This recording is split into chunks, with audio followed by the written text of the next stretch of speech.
The Sleepless Princess. The stars over planet Virelia were bright and blue, but inside the royal palace, everything was dark and quiet. The palace walls were made of crystal that changed colors with the sky.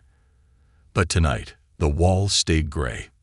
Princess Zyla sat in her room, eyes open wide. Her skin, a soft silver color, looked pale. Her long white hair was messy. It had been 17 nights since she last slept. The doctors were afraid. Her body was growing weak. Her mind was slowly breaking. "No one has helped her," said High Dr. Tren, shaking his head.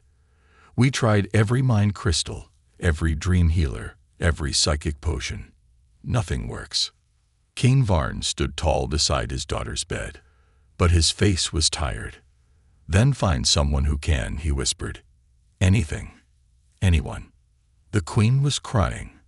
"If she does not sleep soon, she will die." The royal guard sent messages through space. They sent them to every advanced planet. The message was short but powerful. "Help our daughter sleep. We will reward you with anything."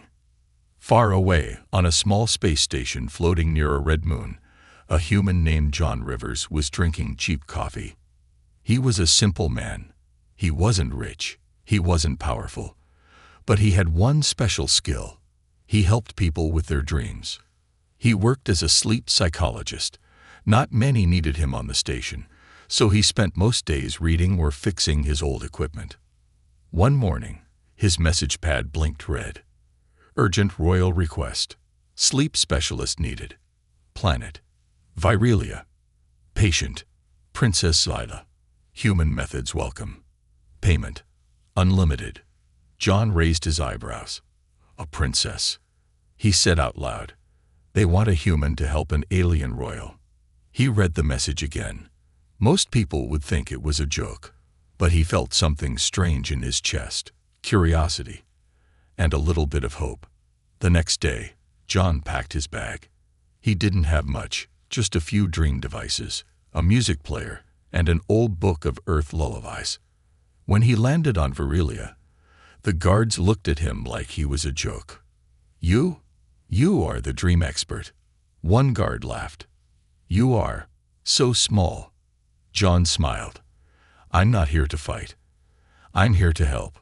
The guard led him into the royal palace. It was huge and glowing, but cold. The halls were quiet. Servants moved like shadows. Everyone was afraid. When John saw the princess for the first time, he felt a deep sadness. She looked young, maybe 20, but her eyes had the pain of someone much older. "She hasn't spoken in days," whispered the queen. "She just stares and trembles." John nodded slowly. "I'll try to help, but I need time, and I need to be alone with her." The king didn't like the idea. "You're a stranger," he said. "A human." "I understand," John said gently. "But your people tried everything your way. Let me try mine." Finally, the king agreed. "You have 3 nights. If she shows no sign of sleep, you leave." John bowed. "Deal." That night, John walked around the princess's room. It was large and filled with strange alien machines. One machine hummed loudly with soft purple light. John frowned. "What is that?" he asked a royal helper. "That's the Mind Echo," the helper said. "It sings calming sounds. It has been on for all 17 nights." John stepped closer and listened. He didn't hear calm sounds. He heard sharp pulses, like loud whispers inside his ears. "This machine isn't helping her," he said. "It's hurting her brain." "No one else hears that," the helper said. "I do," John replied. "Turn it off." The helper shook his head. "We can't. It is sacred." That night, when everyone left, John waited. He sat by the wall, watching the princess. She was still awake, her fingers twitching. At midnight, John stood up. He walked to the Mind Echo machine and shut it down. The room went silent. Soft, peaceful. John turned to look at Zyla. Her body stopped shaking. Her eyes closed just a little. She didn't speak, but a soft sound escaped her lips. John leaned closer. Then he heard it. A whisper from the princess. The noise. It's gone. John's heart skipped a beat. She had spoken. After 17 nights of silence, she said something. And he was the only one who heard it. A human in the palace. The next morning, the palace buzzed with quiet whispers. For the first time in over 2 weeks, something had changed. Princess Zyla had spoken. Just one sentence. Just a whisper. But it was real. And only one being heard it. A human. John Rivers stood at the far end of the throne room, surrounded by sharp eyes and cold stares. The Virillian court didn't trust him. Their faces were smooth and pale, their eyes glowing softly with silver light. Every word they spoke was calm, yet cold, like frost on glass. "Did you do something to her?" one noble asked. "I turned off a machine," John replied honestly. The mind echo. It was hurting her. A gasp spread through the room. One of the elders stepped forward, her long robe dragging across the floor. "That machine is a sacred tool passed down from the dream priests. You had no right." John didn't flinch. "Then your sacred tool was keeping her awake." The queen, sitting beside the king on the high platform, looked shaken. She said the noise was gone. "Yes," John said, her first words. "I think the noise was keeping her trapped, like a cage around her thoughts." The king stood. "If you lie." "I'm not," John said firmly. "But if you want your daughter to live, you'll need to let me try something different." The court didn't like it, but they were running out of time. The princess was dying slowly, and their best minds had failed. "Very well," said the king at last. "You have 2 more nights. No more secrets. No more sacred tools touched without permission." John nodded. "I understand." Later that day, John returned to Zyla's room. The machine stayed off. The room felt warmer, softer, still quiet, but not silent. He walked to the edge of her large floating bed. She was awake. Her silver eyes looked straight at him. He blinked in surprise. "You're looking at me." She didn't speak, but her gaze held steady. Then slowly, very slowly, she blinked once. John felt something stir in his chest. "You heard me last night, didn't you?" he asked gently. "You felt the noise disappear." Zyla said nothing. But then her lips parted just slightly. "Yes," she whispered. "Barely a sound, but clear." John smiled. "Good. That's good." That evening, John set up his own equipment. It looked small and simple compared to the glowing alien machines, but he believed in it. He placed a small earth music player beside the bed. Soft waves played, sounds of rain, forest wind, and calm piano notes. Zyla turned her head, listening. "No psychic waves," he explained. "No light or mind crystals. Just old earth music. Humans use it to relax. Maybe it will help you too." He also brought an old book. It was full of bedtime stories and lullabies from Earth. Some were thousands of years old. He began reading in a soft voice. Zyla didn't speak, but her fingers stopped twitching. Her eyes stopped glowing so bright. After a while, John lowered his voice and began telling her about Earth, about oceans and trees, about stars seen from a field, about the way wind sounds when it moves through leaves. "These are human dreams," he said. "Simple things, peaceful things." He paused. "Maybe you've never had dreams like these." She looked at him. "I want to try something," he said quietly, "but I need your permission." Her lips moved slowly. "What? Something?" "I want to connect with your dream, with your mind." "Just lightly," John said. "Humans use dream linking in deep therapy. I won't control anything.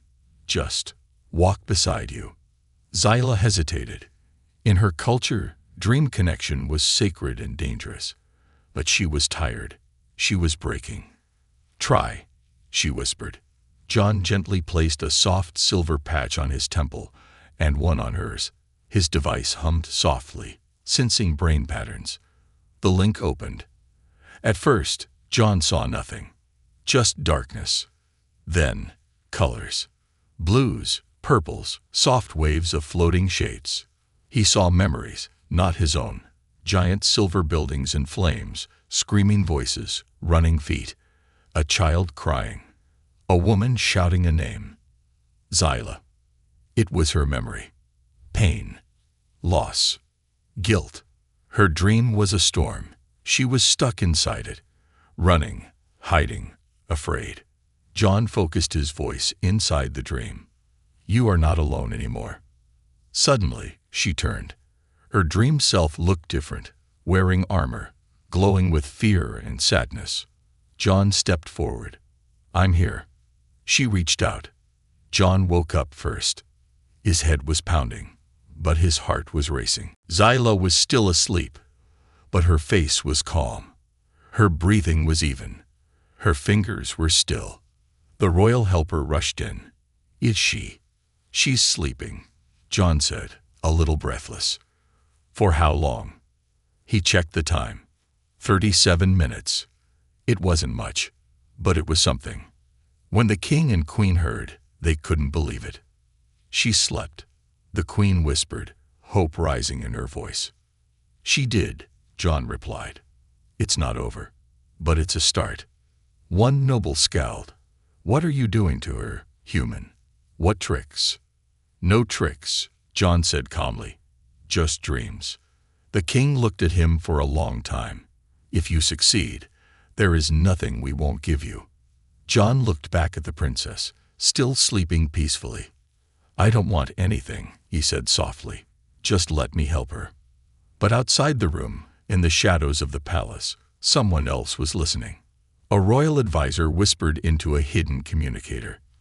The human is making progress, but he's getting too close. Keep watch. He may not be as harmless as he seems. Entering her mind. The third night on Virilia came with golden moons rising over crystal towers. The air in the royal palace felt thick, not with heat, but with worry. Word had spread across the halls. The human had helped the princess sleep. For the first time in 17 nights, she had found rest. But not everyone was happy. Behind closed doors, nobles whispered. Advisors sent secret messages. Some thought John was dangerous. Others believed he was using strange human tricks. Some even feared that Zyla was being changed. But inside her room, the story was different. There, the silence was soft. The lights were dim. And Zyla, though still weak, was sitting upright, listening. John sat on a cushion across from her, calm and steady. I had a dream last night, she whispered. John looked up, surprised. You remember it? She nodded slowly. I was running. There was fire. I was afraid. But then I heard your voice. You said I wasn't alone. He smiled gently. That was real. I linked to your dream, just a little. Her eyes glowed faintly. No one's ever been inside my mind before. Not even our strongest dreamwalkers. I didn't control anything, John said. I just followed. Zyla stared at him for a moment. Then, quietly, she said, You weren't afraid. No, John answered. Fear closes the door. I came with trust. That day, John met with the queen and king again. They were still unsure, but they could not ignore the change in their daughter's eyes. She remembers her dreams, the queen said softly. She hasn't remembered anything in days. The king stood with his arms crossed. What exactly are you doing? Simple things, John replied. Music, words, calm rhythms, and dream linking. Dangerous, the king said. Very few can handle entering alien minds.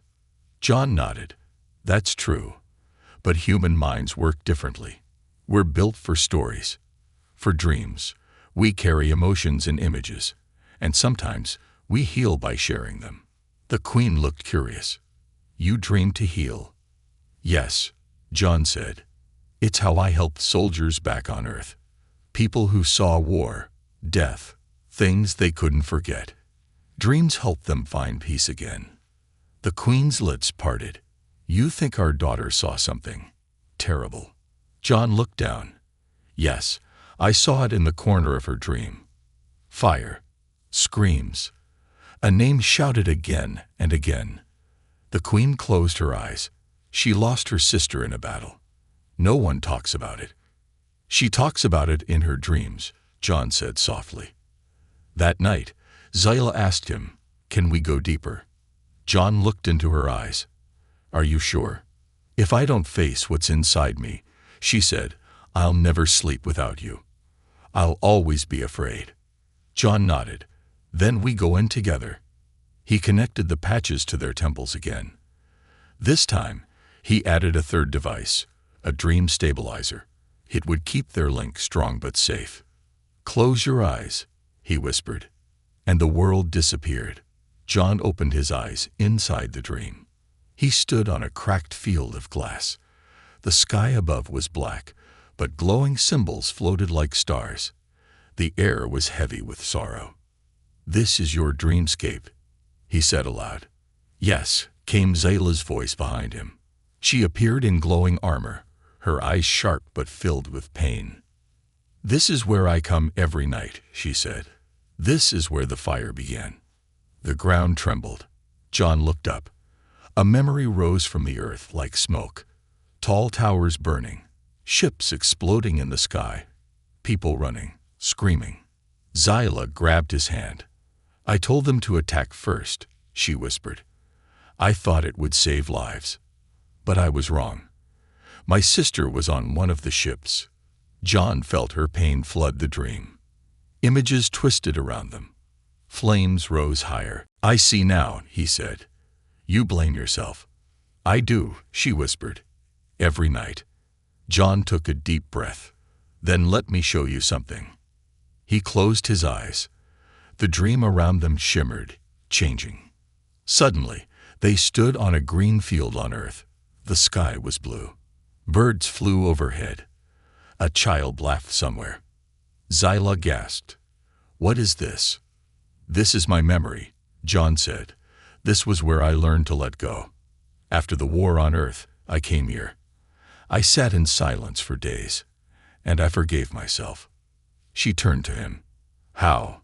"You can't fix the past," he said, "but you can stop it from destroying your future." They walked together in the dream. Zyla showed him more memories. Her sister's laughter, their last mission, the cold silence after the explosion. John listened, never judging. "You didn't want this," he said gently. "No," she whispered. "Then it's time to forgive yourself." Zyla knelt on the dream grass. Tears fell from her glowing eyes. "I miss her." John knelt beside her. "She would want you to sleep." Zyla looked at him. "Then stay, just for this dream." "I will." When John woke up, he felt warmth in his chest. Zyla was still sleeping, peacefully. The dream link had lasted 2 full hours. He smiled and stood, stretching his tired legs. But as he stepped toward the door, he heard footsteps. A tall Virilian noble stood waiting, arms crossed, eyes cold. "You are going too far, human," the noble said. "She is bonding with you." John paused. "She's healing. She is royal. You are not. This path is dangerous." John looked him in the eye. "I'm not here for power. I'm here to help." The noble frowned. "You help too much." Inside her dream, Zyla heard everything. Even in sleep, the link stayed open. She saw the danger coming, and her mind whispered something new. Protect him. The secret war. The palace lights dimmed that evening, not just for rest, but for mourning. The nobles didn't know why they felt uneasy. They blamed the weather, the shifting moons, the human's presence, but none dared speak the real fear inside them. Something was changing, and at the center of that change was Princess Zyla. For the second night in a row, she had slept. Not just slept, but dreamed and remembered. John Rivers sat beside her again, not touching, not speaking, just keeping her company. His presence was calm, patient, not like the others who came with glowing machines and cold hands. He waited for her voice. "I saw her again," Zyla whispered at last. John turned his head. "Your sister?" Zyla nodded. Her eyes shimmered. "We were on the command deck of the ship Talvarin, the day it happened." John didn't rush her. He knew sometimes silence helped memories speak louder. "She told me not to do it," Zyla said. "She told me to wait, to open talks. But I was proud. I was angry." John leaned forward slightly. "What happened?" Zyla's hands trembled. "I ordered the strike. I told the fleet to fire first. We thought the enemies were preparing weapons, but it was a shield malfunction. They weren't attacking." John's breath caught. "You attacked the peaceful ship." "Yes," she whispered. "I didn't know my sister was on board. No one told me. I gave the order, and I watched her ship explode." Silence. Not even the wind outside dared move. John sat back. The weight of her truth filled the room. "You've been carrying that guilt every night," he said gently. "I killed her," Zyla said. "And they covered it up." John looked up. "Who did?" Zyla hesitated. Her voice dropped. "The Royal High Council. They sealed the records. They said it was a necessary loss. But it wasn't. It was my mistake. They protected my name, but not my soul." John closed his eyes for a moment. He had counseled soldiers before, some who lost comrades, others who caused the loss. But this was a royal burden, wrapped in silence and shame. "Why are you telling me now?" he asked. "Because you're the only one who listens," she said. "You don't want anything from me." John looked at her with kindness. "I want you to live." Later that night, John walked through the palace garden alone. The stars above Virilia were glowing red, a rare sign of a shifting season. But John's mind was racing. The Royal High Council knew the truth. They had hidden Zyla's role in the war. And worse, they let her suffer in silence to protect their power. As he walked past glowing trees and floating lilies, he didn't hear the footsteps behind him.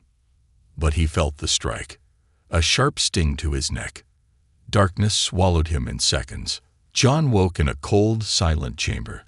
The walls were made of dull metal, not crystal. A prison. He coughed, dizzy. Two figures stood before him, both nobles, both familiar. One stepped forward. "You know too much," the noble said. "Your link with the princess has gone too deep." John tried to sit up. "She needs help, not silence." "You are a human," the second noble said sharply. "You do not belong here. Your mind is interfering with hers." John's voice was steady, even in fear. "She's finally healing. You're just afraid of the truth." The noble frowned. "You will return to your world. You will say nothing, or you will never leave." Back in her chamber, Zyla sat up suddenly, her eyes wide. The dream link was broken, and John was gone. She stood, calling her guards. "Where is the human?" she demanded. "Where is John Rivers?" They hesitated. "Answer me." One guard spoke, taken by order of the High Council, for questioning. Her eyes flashed silver. "He is under my protection." "Princess," the guard said carefully, "your link with him is seen as dangerous." Zyla stepped forward, her voice icy. "Bring him to me. Now." When no one moved, she closed her eyes. A soft hum began around her. Then a wave of psychic force rippled through the room. Vases cracked. Lights flickered. The guards dropped to one knee. "I said now." In the underground chamber, the door slammed open. Zyla walked in, her presence like thunder. "Release him," she ordered. The nobles froze. "He is trespassing. He is saving me," she snapped. "You lied to me. You let me suffer. He was digging into sealed records. Because I let him." John looked up from the floor. "She told me everything." Zyla turned to him, her voice softening. "You shouldn't have come alone." John smiled weakly. Didn't know I had a choice. She turned back to the nobles. If you ever touch him again, I will make sure the truth is heard by the entire galaxy. They didn't speak. Fear was stronger than pride now. She helped John up. You're shaking, she said. I've had worse, John joked. Once fell off a satellite roof back on Earth. She laughed softly. The first real laugh in days. Come on, she said. We're not done dreaming. Back in her chamber, John rested while Zyla prepared the dream link again. You still want to do this? He asked. She nodded. More than ever. This time, John said, I want to show you one more memory. She looked at him. Yours. No, your sister's. From your own dream. I think she left you something. Inside the dreamscape, everything was still. The fire was gone. The sky was soft. And in the distance, a small silver door waited. Zyla walked to it, John beside her. She touched the door. It opened. Inside was a memory she had never dared enter. Her sister, smiling, laughing, holding her hand on the day of their first flight. Promise me, the dream sister said, if I'm ever lost, don't forget the stars. Zyla wept. She wasn't angry, she said through tears. She was proud of me. John nodded. And she wanted you to live. When Zyla woke up, the sun was rising outside. She felt new, like her soul had been washed clean. She turned to John. Thank you. He shook his head. You did it yourself. You brought me there, she said. You risked everything. He looked away. It was worth it. The door opened. The queen stepped in, holding a crystal tablet. Zyla, she said, the council is calling for your voice. They want to know if you are truly healed. Zyla stood tall. No, she said softly. Not healed, but finally awake. The risk. The next morning, the palace air was different. Every servant moved slower. Every guard watched more closely. The silver walls, once glowing, now looked colder, as if the palace itself was holding its breath. News had spread. The princess had fully awakened, and the human had done it. Inside the high chamber of the council, 12 nobles stood around a long black table. Their faces were calm, but behind their eyes was fear. Fear of change, fear of exposure, fear of the truth. Zyla now remembered. She has recovered too quickly, said Elder Vonkar. This is not healing.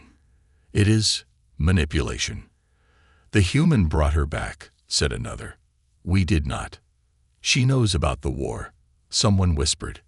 About her sister, about our decision to cover it. That truth was a blade none of them wanted to face. She may speak it aloud. If she does, Virelia's name will be stained. Then silence her. No, said the oldest counselor quietly. We cannot silence her, but we can break the bond. That afternoon, John stood near the palace balcony, looking down at the floating gardens. The sky above Virelia was glowing in shades of purple and gold, its version of a peaceful evening. Yet John felt no peace. He had seen what was coming. Guards no longer nodded to him. Servants avoided eye contact. Even the air felt colder around him. Zyla stepped beside him. Her face was calm, but her eyes held a storm. They're planning something, she said. I know, John replied. They don't want you speaking the truth. They want to send you away, she said, looking at him, back to Earth, quietly, without saying goodbye. John didn't answer right away. Then he spoke softly. Maybe that would be safer for you. She turned sharply. Don't you dare. You've just begun to heal, Zyla. If I stay, I might make it worse. She stepped closer. You risked your life for me. You walked into my darkest memory. I'm not letting you walk away because others are afraid. John looked into her glowing eyes. You're not afraid. I was, she said. Every day, every night. But not anymore. Not since you stood with me in my mind. John smiled slightly. Then we stand together now. That night, a secret message came to John's chamber. It was short. It had no name. Come to the Echo Hall. Alone. Bring nothing. John stared at the words for a long time.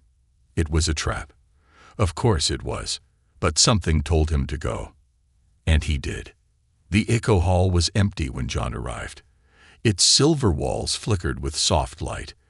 In the center stood a tall figure, Elder Von Carr. You know why I called you here, the elder said. John nodded. Because I know the truth. You are a threat to this world, Von Carr said. Your mind is not like ours. Your emotions spread like fire. John stood still, and your lies spread like ice. Von Carr frowned. She was better off before. She was dying. She was forgetting. John took a step closer. And you wanted her to. Because if she remembered, she'd remember your part in the cover-up. Von Carr said nothing. I won't stay silent, John continued. And I won't leave her side. Von Carr's eyes narrowed. Then you give us no choice. He raised a small device and pressed a button. Pain exploded in John's head. He collapsed to his knees, gripping his skull. It wasn't physical pain. It was mental. A wave of psychic force crashing into his mind. He screamed. But somewhere deep inside, something snapped. Far across the palace, Zyla sat up in bed, gasping. She felt it. The dream link, even though inactive, flared open. John was in pain. She didn't think. She didn't hesitate. She moved. Guards shouted as Zyla stormed through the palace halls. Her hair glowed white like fire. Her eyes were bright silver. Doors opened before her. She didn't need permission. Inside the Echo Hall, she found John on the floor, shaking, gasping. Elder Von Carr stood above him, still pressing the device. Zyla screamed.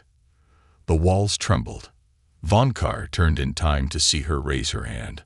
A blast of raw energy hit him, sending him flying across the hall. Zyla dropped beside John, holding his face. Stay with me, please. His lips moved weakly. Didn't go quietly. She laughed through tears. Of course not. Later in the healing chamber, John rested. He was alive. But the mental attack had left scars. Emotional, psychic. Zyla stayed beside him. The queen and king entered quietly. You risked everything, the queen whispered. Zyla looked at her parents. Because he risked everything for me. The king looked troubled. You've bonded with him. Zyla nodded.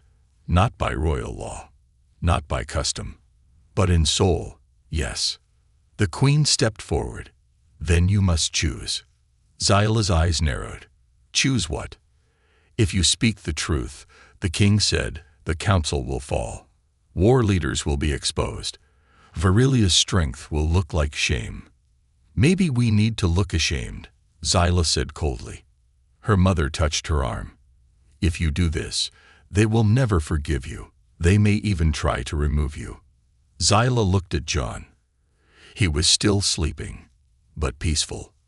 For the first time, his dreams were calm. She turned back to her parents. I don't care if they remove me. I've seen what silence does. I won't live in fear again. The next day, a message was sent to the entire planet.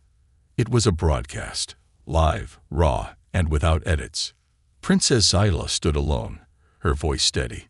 I was once lost in my own mind, she said, trapped by pain, guilt, and silence. I was kept quiet by tradition, by fear. But I'm not quiet anymore. She told the truth about the war, about the attack, about her sister, about the council's cover-up, and about John Rivers, the human who helped her find her way back. He did not come with weapons. He came with dreams. He did not heal me with power. He healed me with kindness, and I will protect him. As he protected me, the message ended. That evening, the people of Virilia watched their princess with new eyes. Some were shocked. Some were angry. But many felt proud. The truth was painful. But truth always is. And it was real. In the palace chamber, John finally woke up. Zyla was beside him. He blinked slowly. Did we win? She smiled. We're still standing. That's enough. He reached for her hand. She didn't let go. The dream world. For the first time in many cycles, the twin moons of Virilia aligned. Some said it was a sign of change. Others said it was a warning. But to Princess Zyla, it felt like a door had opened, one that had never existed before. She stood beside John Rivers on the palace balcony, the wind brushing through her silver hair, his coat flapping behind him. Below them, the glowing city buzzed with a strange stillness. It was the calm after truth had thundered across the world. You told them everything, John said softly. She nodded. I had to. Lies were killing me. They're calling you brave, he said. I'm not, she replied. You're the one who walked into my broken mind and didn't run. John turned to her. We both walked in. Now we walk forward. She looked at him, her expression unreadable. There's something I want to try, but I don't know if it's possible. What is it? She hesitated. A full dream bond. Not just memory, not therapy, but a shared dream. A place between our worlds. John blinked. A dream we make together. Yes, she said. It's rare. Most minds aren't compatible. But if we succeed, it's permanent.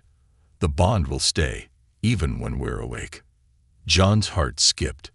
Would you want that? He asked quietly. Zyla didn't smile. She looked serious. I already feel it, John. You're in my mind, even when I sleep alone. When you hurt, I feel it. When you dream, I hear it. He nodded. Then let's build something that belongs only to us. That night, in the protected meditation chamber, they sat on 2 cushions.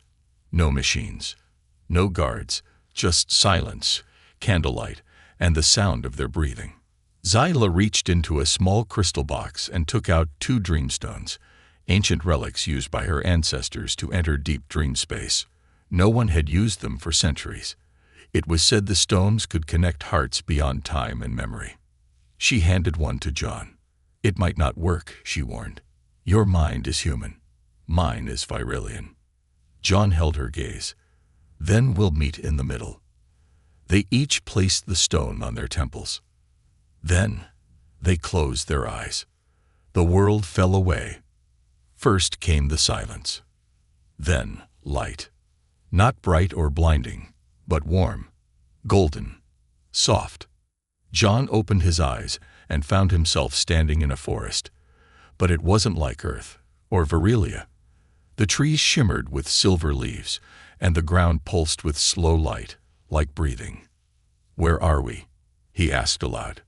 I don't know, came Zyla's voice. He turned, and there she was, walking toward him through the glowing trees. But she looked different, younger, freer. Her armor was gone, replaced by a flowing gown made of stars. Her hair floated like moonlight in water. John looked down at himself. He wasn't in his usual uniform. He wore simple clothes, but his chest glowed faintly with a soft blue light. This is not a memory, she said. This is new. This world didn't exist before. It's beautiful, he whispered. Zyla touched a tree. It shimmered and turned into a floating river. She smiled.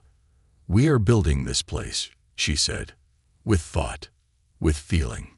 John stepped beside her. Then let's build it together. They walked through the dream world, and as they walked, it grew. Where they stepped, soft grass bloomed. Where they laughed, flowers opened. Where they paused, stars appeared in the sky. Every bond like this creates a different dream world, Zyla said. It reflects who we are, what we want, what we fear. John nodded. Then what we build here shows who we're becoming. They came to a lake, still and endless. Zyla knelt beside it and touched the surface. Her reflection showed her sister, smiling. She's here, Zyla whispered. She's a part of you, John said. She always will be. Zyla turned to him. "What do you see?" John looked into the lake. He saw his childhood.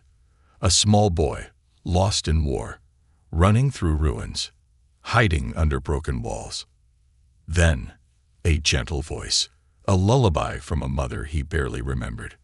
"I see the pieces of me," he said, "the ones I buried long ago." Zyla took his hand. "This world isn't just a dream. It's healing us both." Suddenly, the sky above them flickered. A shadow passed through the trees. Zyla stood, alert. "That wasn't us." John turned sharply. "What do you mean?" "This world is only for our minds," she said. "But something else has entered." A wave of cold passed through them. The trees bent, the ground darkened, and then they saw it. A tall, thin figure, shimmering like smoke. No face, no voice, just presence. John stepped in front of Zyla. "Is that one of your memories?" "No," she whispered. "I don't know what it is." The shadow moved closer. It reached out. Zyla gasped. "It's not a memory. It's fear, a part of us both. Doubt, guilt, everything we've tried to forget." John stared at the shadow. "It's trying to take control." The dream world trembled. The lake cracked. The flowers withered. John turned to Zyla. "We created this place together. Now we protect it, together." She nodded, and they reached out, hands joined. The blue glow from John's chest met the silver light in Zyla's palms. Their combined light struck the shadow, and for a moment, the world held its breath. Then, explosion. The shadow vanished in a burst of wind. The trees healed. The lake shimmered. The world survived. They stood there, hand in hand, breathing hard. "That was close," Zyla said. John looked around. Fear found its way in, but it didn't win. She turned to him. "This dream world is permanent now. We've made something real. Something no one can take." He nodded. "Even if I return to Earth, this place will always connect us." Zyla looked sad. "You're still leaving." John was quiet. "Your people might accept you now, but not me." "I don't care what they accept," she said. "I care what you choose." He looked into her eyes. "Then maybe I won't leave."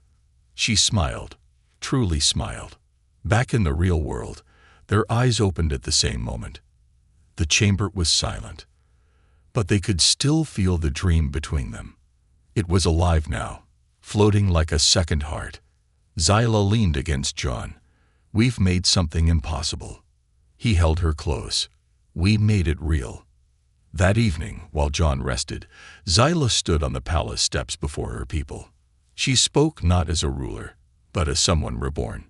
"I once lived in fear," she said, "but fear is a shadow, and shadows vanish when we walk in light." The people listened, some with tears, some with awe, none with hate. In a quiet room later, John stared at a small dream crystal. Inside it, the image of their dream world flickered gently, trees, stars, lake, and all. He closed his eyes and whispered, "We built a home where there was only pain." The choice. The winds of Virelia had changed. Where once they whispered only silence and fear, now they carried something else. Hope. People in the cities walked with eyes lifted to the sky. Children spoke of stars and dream worlds. Elders who once bowed in fear now stood tall beside truth. Princess Zyla had done the unthinkable. She had spoken against the council. She had confessed her deepest shame. She had broken a silence that had lasted far too long.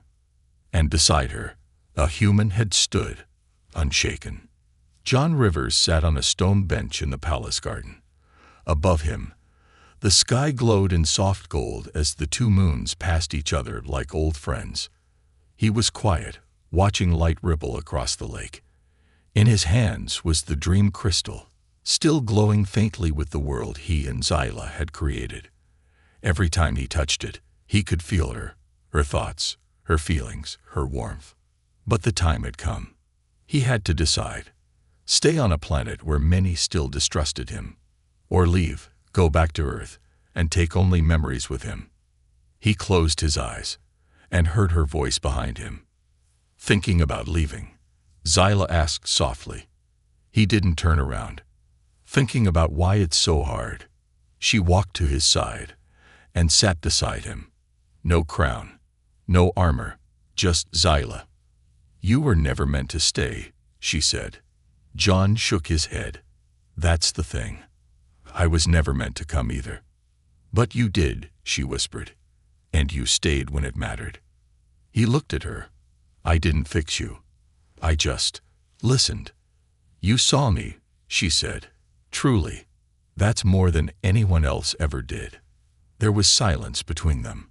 Not the heavy silence of sadness, but a soft, full silence, like a deep breath after crying. Zyla finally asked, if you go, will the dream stay? John touched the crystal. Yes.